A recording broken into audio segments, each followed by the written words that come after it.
আসসালামু আলাইকুম এভরিওয়ান, আশা করি সবাই ভালো আছেন। আজকে একটা নতুন ভিডিওতে আপনাদেরকে স্বাগতম। তো এখানে আমি রান্না করছি হচ্ছে দেশি মুরগি আলু দিয়ে ঝোল ঝোল করে রান্না করব আজকে।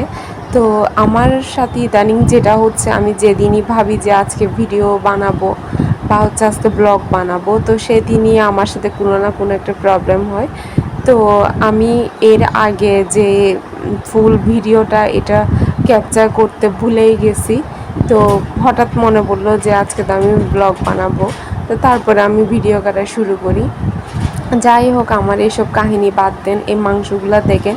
আসলে আমাদের দেশি মুরগির মানে দেশি যে কোনো কিছুর মানে ইয়াটাই আলাদা।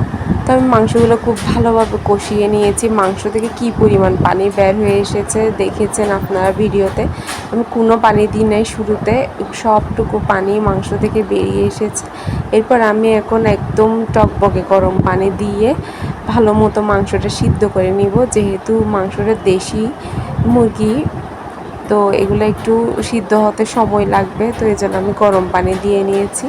তো এত সুন্দর একটা স্মেল আসতেছিল, মানে মনে হচ্ছিল এখনই উঠাই খেয়ে ফেলি, এত সুন্দর। তো আমাদের দেশীয় যে কোনো কিছুর ব্যাপারটাই আলাদা। দেশি মুরগি, দেশি মাছ, সব কিছু আলাদা একটা মজা। আসলে আমাদের দেশের মানুষরা অন্য দেশে যাওয়ার জন্য যতই চাক বা অন্য দেশের জিনিসের প্রতি যতই ঝোঁক থাকুক, কিন্তু আমাদের দেশের জিনিসের ব্যাপারটাই আলাদা। তো রান্নাটা আমার কমপ্লিট। এটার কালারে বুঝতে পারছেন আপনারা যেটা কতটা মজা হয়েছে, দেখতে কতটা ইয়াম্মি লাগছে, এতটাও মজা হয়েছে। তো কথাটা আমি রান্না করছি বলে বলছি এমন না, যারা খেয়েছে সবাই বলেছে। এদিকে হচ্ছে আমি আবার চিংড়ি মাছও রান্না করে নিয়েছি কিছু। তো চিংড়ি মাছ আসলে আমার খুবই প্রিয়, মানে প্রায় সপ্তাহে আমার চিংড়ি মাছটা লাগে। তখন আমি ভাত খেয়ে নিয়েছি লেবু দিয়ে মেখে। ভাতগুলো খেতে খুব মজা লাগছে। এভাবে ছোটোবেলায় মা যখন খাইয়ে দিত, এইসব কথাগুলো মনে পড়ছে। ভিডিওটা ভালো লাগলে লাইক, কমেন্ট, শেয়ার করে দিবেন। থ্যাংকস।